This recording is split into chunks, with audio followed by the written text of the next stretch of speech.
There is a manhunt underway in Southern California, and O.J. Simpson, the 46-year-old former football star, one of America's best-known personalities, faces the possibility of the death penalty. 17 de junho de 1994. O.J. Simpson foge da polícia em uma das perseguições de carro mais famosas da história. Ele é procurado por homicídio. The body of 34-year-old Nicole Brown Simpson, ex-wife of O.J. Simpson, was found after midnight on the sidewalk outside her West Los Angeles home. Next to it, the body of an unidentified 26-year-old man. Both had apparently been stabbed. Apesar de O.J. ter sido preso e julgado pelos assassinatos, depois de 8 meses no que ficou conhecido como o julgamento do século, ele foi absolvido. Mesmo após uma extensa investigação forense, ninguém foi julgado culpado por estes crimes horrendos. As autópsias, por sua natureza, são os fatos concretos de por que e como alguém acabou morrendo. E esse é o relatório da autópsia desse caso, e ele indica que nós não temos só um homicídio para investigar, mas temos duas pessoas, duas vítimas que foram mortas brutalmente exatamente da mesma maneira. Agora, existem evidências que sugerem que outra pessoa, e não O.J. Simpson, pode ser responsável por estes homicídios cruéis. Autópsia. O crime de O.J. Simpson. O Dr. Richard Shepard realiza autópsias há 25 anos e sua expertise foi utilizada na morte da princesa Diana.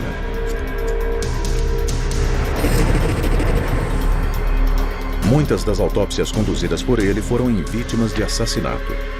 Como patologista forense que lida com assassinatos, eu tenho que usar todas as informações à disposição. Eu chamo isso de triângulo forense. Primeiro, temos a autópsia. Segundo, temos as evidências da polícia. E o terceiro ponto do triângulo forense são as fotos da cena do crime. Trabalhando com esses três elementos, podemos montar o quebra-cabeça dos dias e horas que levaram a esses crimes horríveis. Eu estou com o relatório detalhado da autópsia da Nicole Brown Simpson, que descreve um ataque contínuo e pavoroso. Ela tinha várias facadas, incluindo uma incisão de 12,5 centímetros ao longo da garganta, com mais de 6 centímetros de profundidade que chegava até a frente da coluna. E essas lesões são o ponto de partida da minha investigação forense dos homicídios.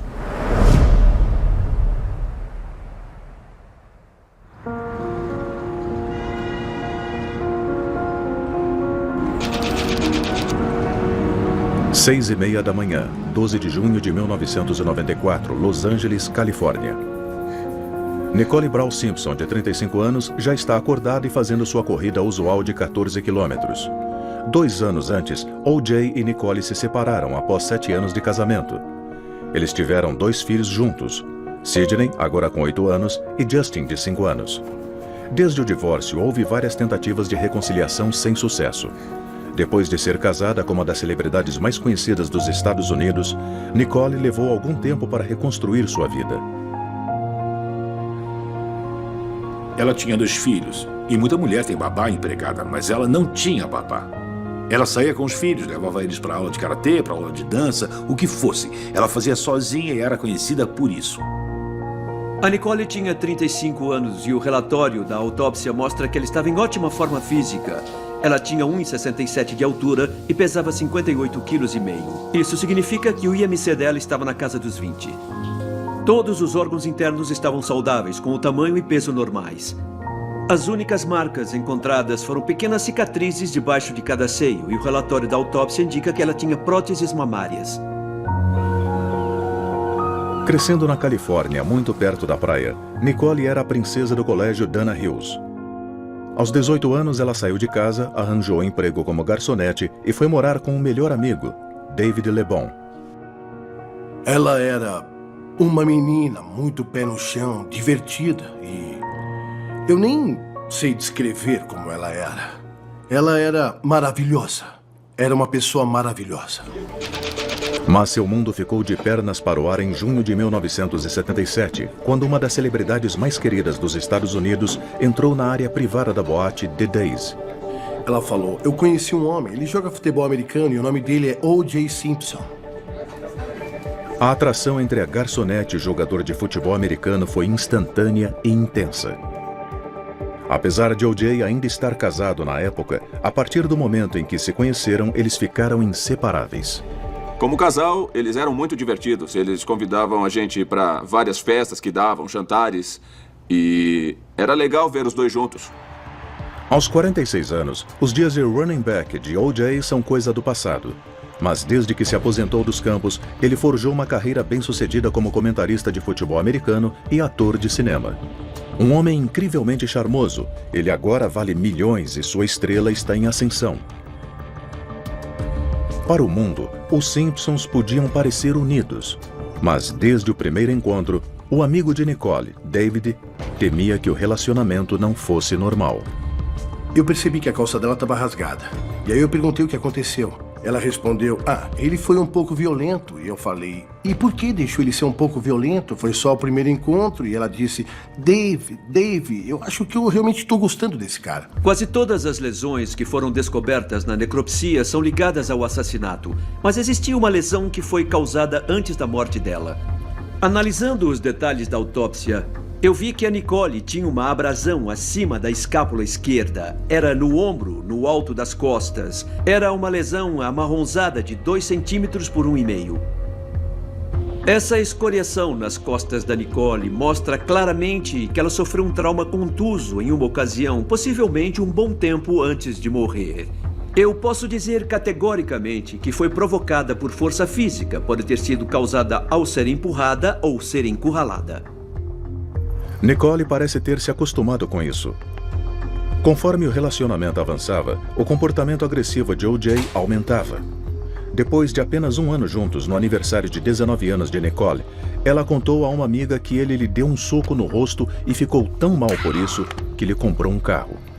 Ela tinha um corretivo especial que conseguiu com um maquiador de Hollywood e usava ele para cobrir hematomas, marcas e cortes. Era normal que o O.J. batesse nela, regularmente, e ele batia bastante. Apesar das surras, Nicole Brown tornou-se Nicole Brown Simpson em 2 de fevereiro de 1985. Com 3 anos de casamento, a polícia já havia sido chamada na casa dos Simpsons 7 vezes, mas nunca houve uma acusação formal. Então, em 1º de janeiro de 1989, após uma festa de Ano Novo, a violência aumentou 1 grau. Às 13h58 da manhã, a polícia foi chamada à casa com Nicole gritando, "Ele vai me matar!". Ela estava com o lábio cortado, com o olho inchado, a bochecha roxa e uma marca de mão no pescoço. Ela falou, se você vier para casa quando sair do trabalho, tem uma coisa que eu preciso conversar com você. Eu falei, tudo bem. Eu fui para casa dela depois do trabalho e fiquei lá por umas 4 horas. Eu vi hematomas no rosto dela e ela passou maquiagem para tentar cobrir. Apesar do trauma contuso nas costas, eu fiquei muito surpreso de não ver mais evidências de lesões antigas na Nicole, por ser uma pessoa que sofreu violência doméstica por muito tempo. O relatório da autópsia revela marcas na parte interna e externa da escápula direita, no alto das costas da Nicole. Mas essas marcas foram causadas depois da morte. Para Nicole ter ficado com essas abrasões amarronzadas no meio da omoplata, eu acho que deve ter acontecido o seguinte. Depois que ela foi morta e estava deitada no chão naquela noite quente de Los Angeles, insetos, como formigas, acharam o corpo e fizeram o que sempre fazem no mundo natural com uma coisa morta. Atacaram a carcaça. –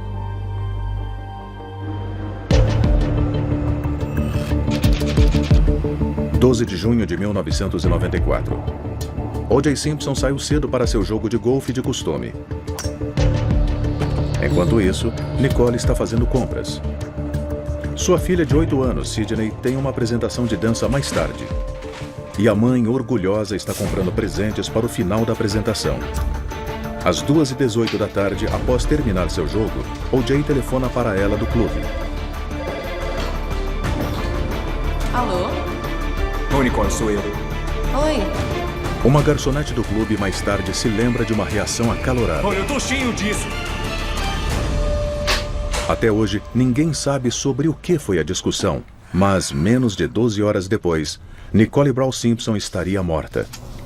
Agora, com a ajuda da autópsia das duas vítimas, o patologista forense Richard Chapper vai revelar os segredos dos relatórios e buscar novas informações, em um esforço para descobrir quem pode ter cometido o crime e o que realmente aconteceu naquela noite. A patologia forense se resume a investigar todas as evidências que forem apresentadas no triângulo forense. As evidências da autópsia, da cena do crime e as evidências reunidas pela polícia. Nós temos que juntar essas informações e fazer deduções sensatas para chegar a conclusões objetivas. No caso desses dois assassinatos, nós temos várias informações e, combinando os elementos, nós devemos conseguir compreender totalmente essas duas mortes. 6 da tarde, domingo, 12 de junho de 1994. A filha de Nicole e O.J., Sidney, acaba de sair do palco após apresentar um número de dança com tema de faroeste. Em seguida, O.J., que foi ao evento sozinho, aborda mãe e filha na saída, esperando conseguir uma foto da família. Nicole não está no clima para posar de família feliz e sai rapidamente com as crianças para ir a seu restaurante preferido, o Mezzaluna.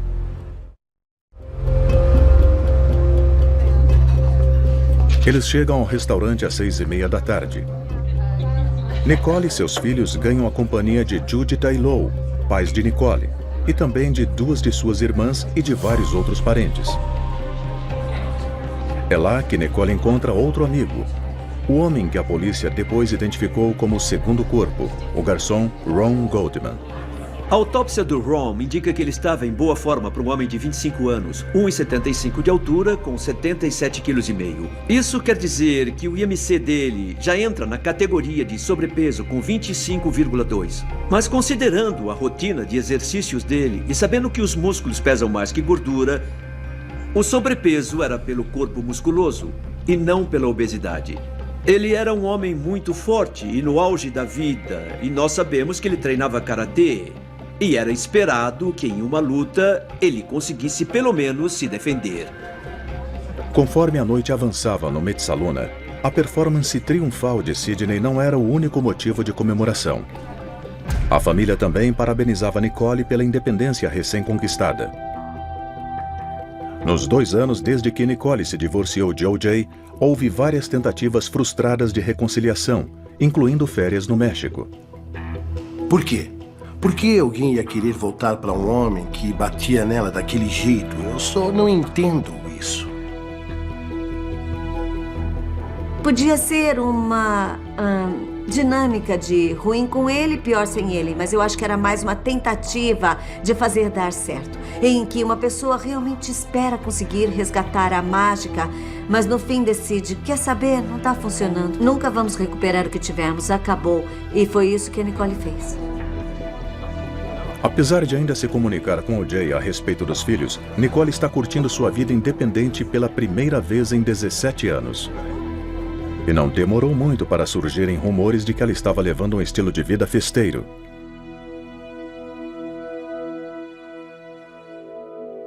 De acordo com amigos da época, ela estava livre e queria viver novamente.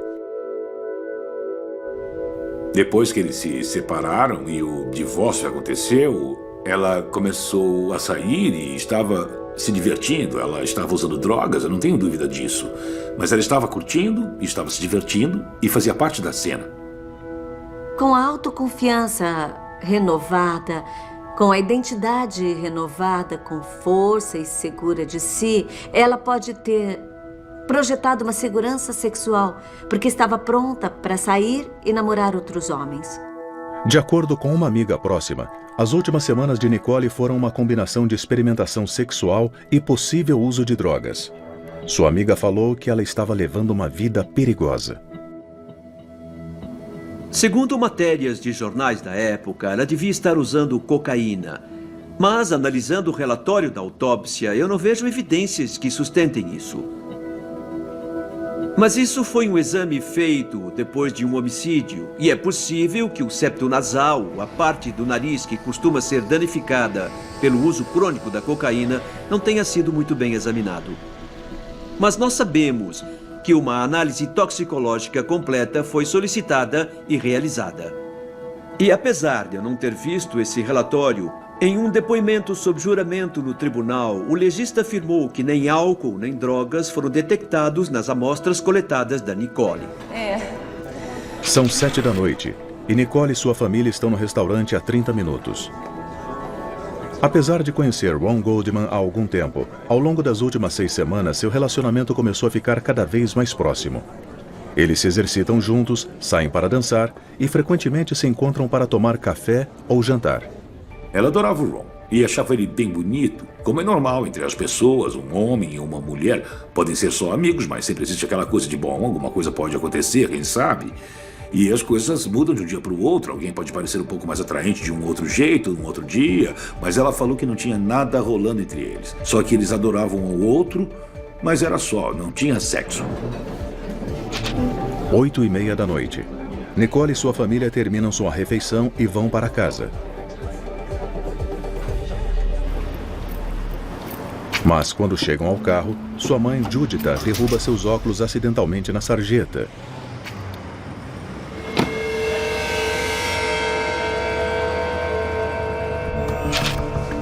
Em casa, 1 hora depois, Nicole liga para o restaurante para saber se encontraram os óculos. Alô? Oi, é a Nicole. Ron Goldman atende a ligação. O Ron ainda estava lá falando com os funcionários e uns amigos e falou: quer saber, eu levo os óculos, eu levo na casa dela. Eu vou até South Bend, onde a Nicole mora. Não era muito longe, então Ron pegou os óculos e foi até lá para levar.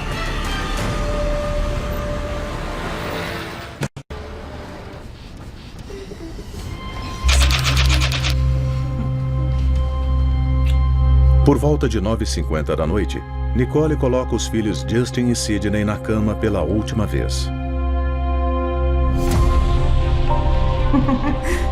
Eu te amo. Aproximadamente 45 minutos depois, Nicole estará morta.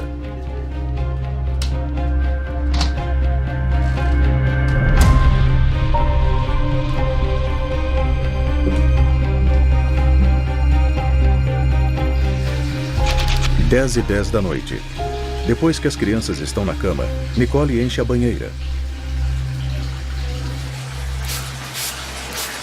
Em algum momento dos 15 minutos seguintes, o assassino entra em sua propriedade e se esconde nas sombras. Por volta de 10h15 da noite, Nicole ouve a campainha do portão. À espera de Ron, ela desce até o primeiro andar e vai para a frente da casa.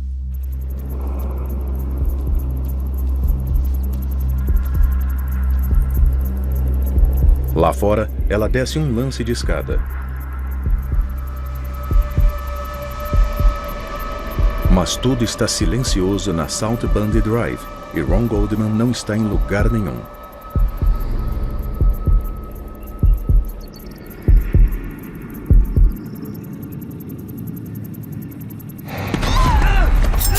Então, o agressor surge do nada e em segundos derruba Nicole no chão. Por volta de 10h20, Ron Goldman chega. Ele parte para cima do agressor, mas o criminoso consegue reagir com uma faca fazendo Ron recuar. Após derrubá-lo, o agressor esfaqueia Ron Goldman repetidamente até tirar sua vida. O agressor então volta para Nicole e a golpeia violentamente mais uma vez, antes de desaparecer no meio da noite.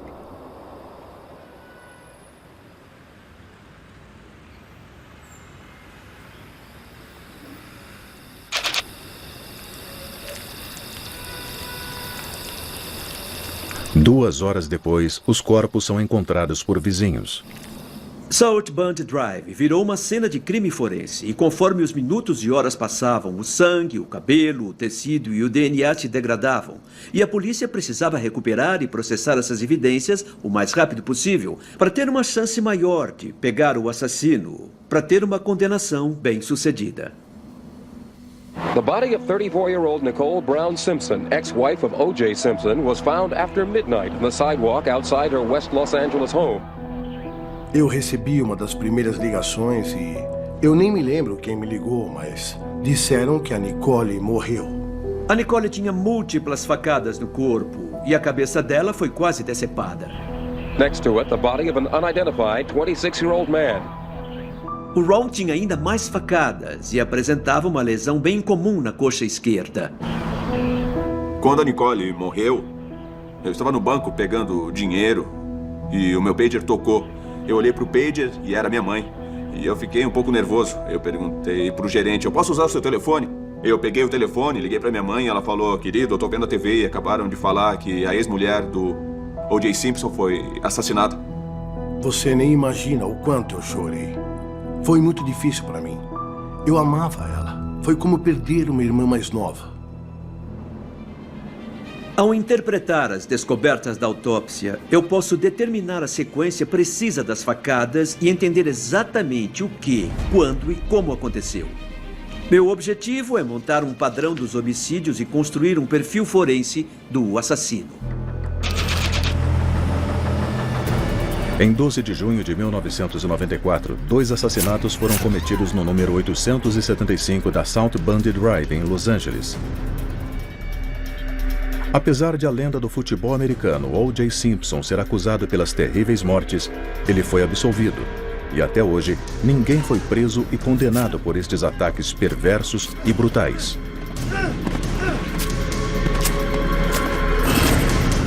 O Dr. Richard Shepard está examinando os relatórios da autópsia e a patologia forense da cena do crime, tentando compreender e revelar os eventos daquela noite terrível.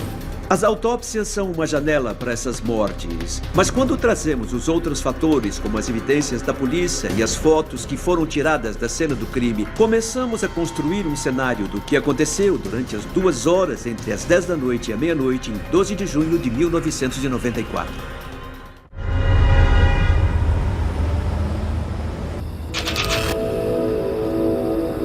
Meia-noite e 10. Cerca de 2 horas depois dos assassinatos de Nicole Brown Simpson e Ron Goldman, seus corpos ainda não foram encontrados, até que o cachorro de Nicole, Cato, guia um vizinho até eles. A polícia é chamada. Agentes chegam ao local e começam a isolar a área. O detetive Tom Lange é o próximo a chegar. Eu recebi uma ligação lá pelas 3 da manhã e cheguei lá por volta de 4h30, 4h40 da manhã. Ainda estava escuro. Toda a rua South Bundy tinha sido isolada. Após investigar mais de 200 casos de homicídio ao longo de 26 anos de carreira, assim que Tom Lange pisou na cena do crime, pôde ver que algumas coisas não faziam sentido. A porta da frente estava aberta, tinha velas no interior, música. Era uma mulher vestida com um tipo de vestido sensual, ela estava descalça. Ela estava usando joias, estava com anéis, brincos, relógio de pulso. Nós não encontramos sinal de entrada forçada. Então, nós descartamos roubo, arrombamento e talvez assalto. Antes de analisar as autópsias, a minha prioridade era ver a planta da casa. A cena do crime é o hall de entrada do número 875 da South Bundy Drive, que é um espaço confinado. O hall só tem uma entrada com um sistema de segurança, com um interfone que está localizado no alto de alguns degraus atrás de um portão de metal. Nesse hall tem uma árvore alta e a iluminação é mínima, com um pátio do outro lado. O lugar tinha muita sombra e é possível que o assassino tenha se escondido em um desses pontos. A Nicole saiu de casa e desceu a escada aproximadamente às 10h15 da noite, esperando ver o Ron, que ela pensava ter tocado a campainha do portão. Mas quando ela desceu pela escada, o assassino apareceu. As primeiras 2 lesões que ela sofreu foram facadas no lado direito atrás da cabeça, o que sugere que ela já tinha se virado e estava voltando para dentro, se distanciando do agressor. Mas também encontraram pele debaixo das unhas dela e um corte no dedo anelar direito, o que sugere que ela pode ter tentado se defender. Eu acho muito plausível que a força dessas pancadas tenha derrubado ela no chão. Quando ela caiu, bateu na parede atrás dela, o que causou uma escoriação no lado direito da cabeça. E quando ela estava deitada, virada para baixo, do lado direito, levou uma facada do lado esquerdo da cabeça, acima da orelha. O corte tinha quase 4 centímetros entre o couro cabeludo e o crânio da Nicole. Não foi uma lesão fatal, mas em seguida houve lesões graves. 3 facadas próximas seguidas no lado esquerdo do pescoço. Essas facadas são importantes porque debaixo delas ficam os principais vasos sanguíneos, a artéria carótida e a veia jugular, que vão até o cérebro. A primeira passa pelo pescoço, a uma distância de 3,8 centímetros. A segunda é um pouco mais superficial e passa pelo pescoço mais perto da pele, a 2,5 centímetros. A terceira facada, que foi mais perto da parte da garganta, chegou a uma profundidade de 4 a 5 centímetros. A combinação dessas 3 lesões, mesmo que nada mais acontecesse com a Nicole, já tem a possibilidade de ter causado a morte dela. As lesões acabaram ficando em uma área altamente concentrada. Esse não é o padrão de feridas que eu esperaria ver de alguém que foi interrompido como um ladrão. É um padrão de feridas que eu esperaria ver de alguém que tem um motivo muito claro em mente, e esse motivo seria matar Nicole Brown Simpson. E na minha opinião, é um homicídio premeditado. Mas o assassino cruel não sabia o que ia acontecer depois. Nós sabemos que o Ron deve ter entrado na casa pelo portão. A reação imediata dele deve ter sido tentar proteger ela, ajudá-la. Fazendo isso, ele deve ter começado a atacar o agressor. As fotos da Nicole mostram alguns respingos de sangue nas costas. Às vezes, quando uma faca é removida do corpo, ela ainda tem sangue acumulado e ele pode pingar ou espirrar quando a faca é retirada. Bom, eu não acho que os pingos nas costas da Nicole tenham se formado desse jeito. Eu acho que foram formados pelo sangramento de uma lesão que foi feita no Ron. Porque ele tinha algumas incisões superficiais na sua mão. E isso é típico do que nós chamamos de lesões de defesa. O agressor estava sendo atacado por um homem em forma de 25 anos que treinava karatê. E ele mesmo devia estar na defensiva. E claro, pode ter ocorrido uma virada de mesa nessa situação. O relatório da autópsia e as fotos da cena mostram que o Ron levou uma facada na coxa esquerda. A posição dessa lesão é incomum e sugere que talvez o Ron estivesse dando um chute de karatê quando foi esfaqueado. Ele cambaleou para trás até uma cerca, onde foi encurralado, e o agressor ficou no controle. Enquanto Ron estava nesse espaço estreito, o agressor o esfaqueou várias vezes. Foram 2 assassinatos horrivelmente brutais, com sangue para todo lado. 2 pessoas foram massacradas em uma área bem pequena, sem ter para onde fugir. Foi horrível. Ao longo desse ataque contínuo, o Ron sofreu 4 lesões fatais.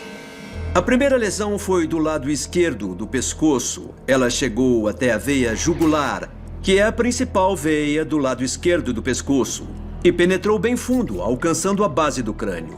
Tinha uma facada no lado de baixo do abdômen e ainda 2 lesões do lado direito do peito. Elas passaram pelas costelas e penetraram nos pulmões, causando uma hemorragia considerável na cavidade torácica.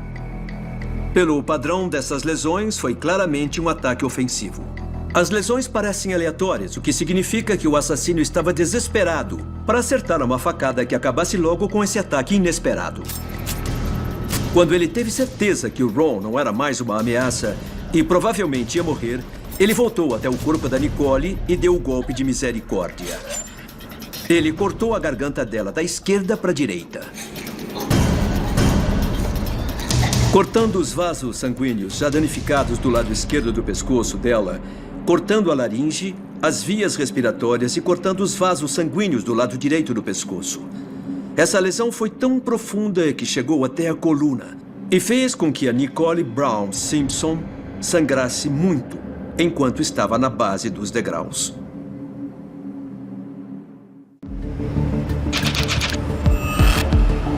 É a manhã seguinte ao assassinato de Nicole Brown Simpson. Ela está morta há 9 horas. A polícia finalmente deu um nome ao segundo corpo da cena, Ron Goldman.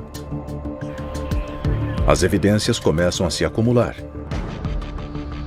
Uma luva de mão esquerda ensanguentada, um gorro de lã preto, pegadas que não são compatíveis com as das vítimas e um rastro de sangue que se distancia da casa. No começo, nós tivemos um problema com a cena do crime na South Bend. A rua é uma passagem importante para o trânsito entre Santa Mônica e Wilshire Boulevards, que são duas das ruas mais movimentadas da região oeste de Los Angeles. Principalmente porque, em poucas horas, era segunda de manhã e as pessoas estavam indo trabalhar. É óbvio que sempre esperamos que a mídia não apareça, que helicópteros não apareçam para a gente poder fazer nosso trabalho em paz. Mas isso não aconteceu nesse caso, obviamente. À medida que as horas passam, a polícia se esforça para controlar a situação e proteger a cena do crime. A investigação e controle da cena do crime de qualquer homicídio são vitais. Nesse caso, a cena do crime devia ter sido administrada do mesmo jeito que se fazia normalmente em 1994. Mas existem evidências de uma abordagem um tanto preguiçosa, porque eu vi evidências claras do movimento de pessoas na cena, adição de pegadas, perturbação do sangue e de fibras.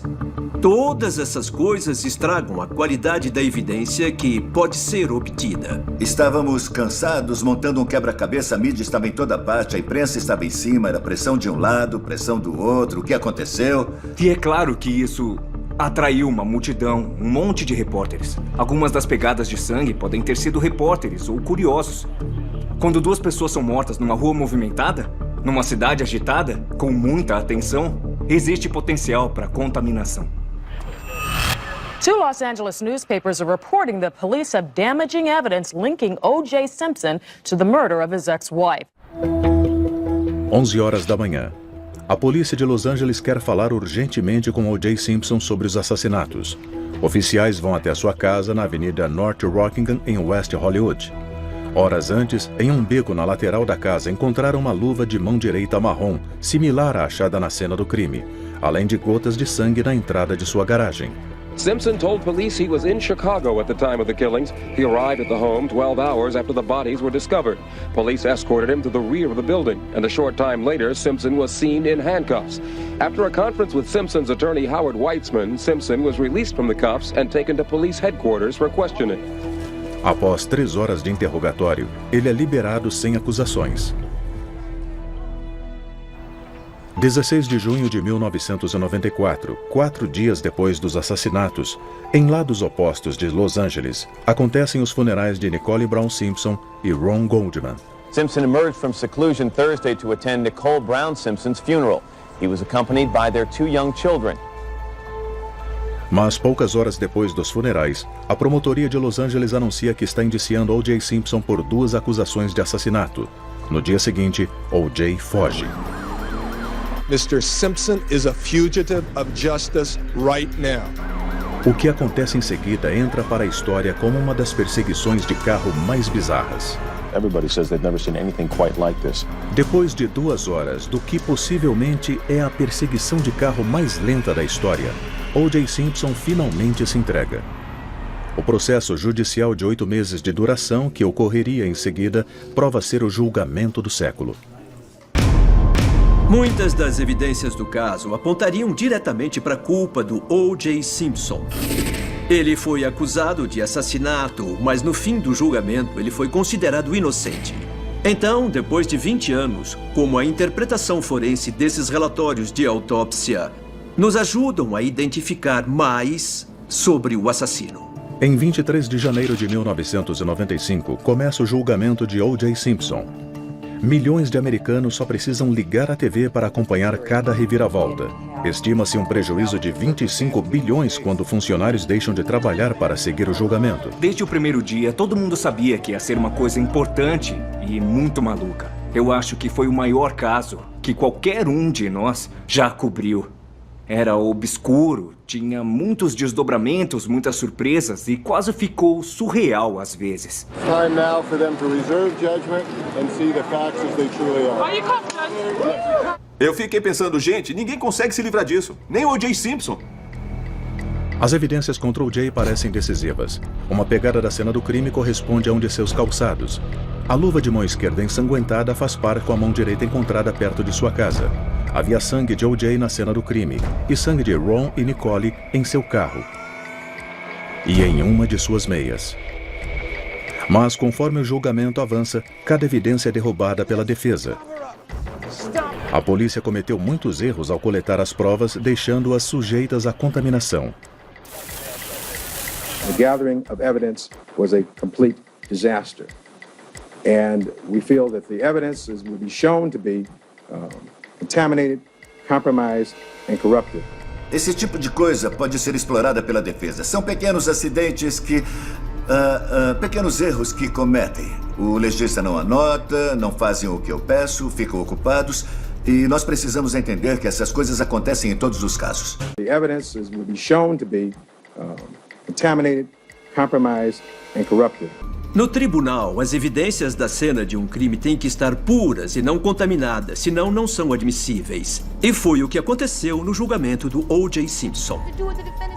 A defesa também argumentou que as evidências circunstanciais não eram fortes o suficiente para revelar que O.J. cometeu o crime, somente que poderia ter cometido.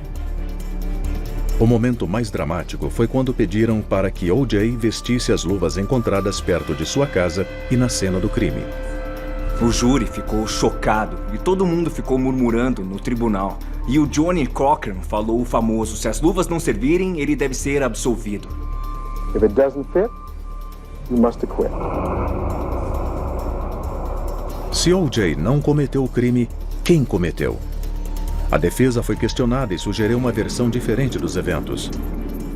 Ela alega que houve 2 assassinos e que o crime foi uma execução de um cartel de drogas ligado ao uso recente de cocaína de Nicole. Eles sugerem até que o estrago em sua cabeça foi um aviso a outras pessoas, conhecido como colar colombiano. Mas eu acredito que a evidência indica que não foram 2 assassinos. Principalmente porque só tinha um par de pegadas passando entre os corpos do Ron e da Nicole. Além disso, o sangue das 2 vítimas foi encontrado no calçado do Ron Goldman, indicando que eles se misturaram. Os sangues pingaram de uma única arma. Então só tinha uma faca e só podia ter havido um assassino. Em 3 de outubro de 1995, com mais de 150 milhões de americanos assistindo, o júri chega a um veredicto. We, the jury, in the above entitled action, find the defendant, Orenthal James Simpson, not guilty of the crime of murder in violation of Penal Code Section 187. Até hoje, muitas pessoas, incluindo os parentes de Nicole e Ron, ainda acreditam que O.J. Simpson seja o assassino.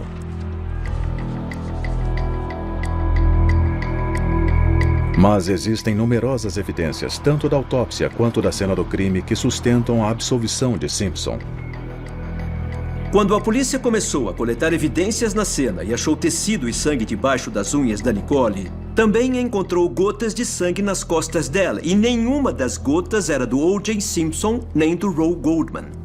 Mas quando a polícia de Los Angeles processou a cena mais tarde, encontrou várias impressões digitais não identificadas. Algumas fontes dizem que foram até 17. E uma pegada de sangue que não era compatível com o O.J. Simpson.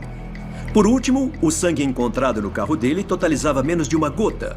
Não é o bastante para garantir uma condenação segura. Depois surgiu a questão de o O.J. ter a capacidade física de matar 2 pessoas, principalmente o Ron Goldman, que era jovem e em forma, e o O.J. nessa época tinha 46 e sofria de artrite. Então, quem mais pode ter cometido estes assassinatos tão violentos? A violência dos homicídios sugere algumas coisas. Ou o assassino conhecia a vítima muito bem, ou foi um assassinato psicótico em que o assassino observou os movimentos dela e depois ficou só esperando. Desde o julgamento, outros 2 suspeitos foram levantados. Glenn Rogers é um assassino em série que está no corredor da morte pelo homicídio de várias mulheres. Em 2012, começam a circular rumores de que ele participou de uma festa com Nicole Brown Simpson antes de sua morte. Supostamente, ele teria confessado sua morte para roubar suas joias, como parte de um assalto planejado. Acredita-se que o Rogers sofra de uma doença chamada porfiria aguda intermitente. É uma doença que pode fazer o sujeito agir de uma maneira muito violenta e psicótica. Glenn Rogers poderia ser o assassino? O objetivo vital, como evidência forense, mostra que é impossível que o Glenn Rogers seja o assassino. Os investigadores acharam um gorro de lã na cena, que deve ter sido usado pelo assassino.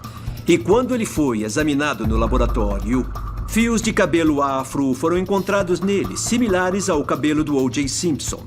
Mas esses fios também são similares aos 10% da população de Los Angeles que tem ascendência africana ou caribenha.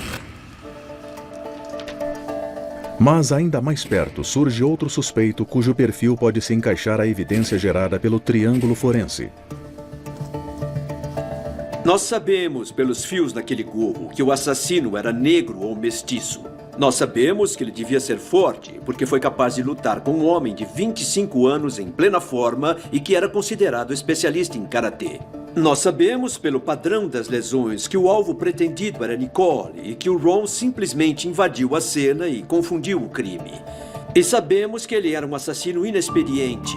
Ele deixou uma luva, deixou um gorro e deixou suas pegadas na cena. Devia ser fácil, então, identificar esse homem. I would not, could not, and did not kill anyone. My father will have more to say at a later time. Jason Lamar Simpson é o filho mais velho de O.J. Simpson, fruto de seu primeiro casamento. Um chefe de cozinha condenado por dirigir embriagado e por fugir após um atropelamento.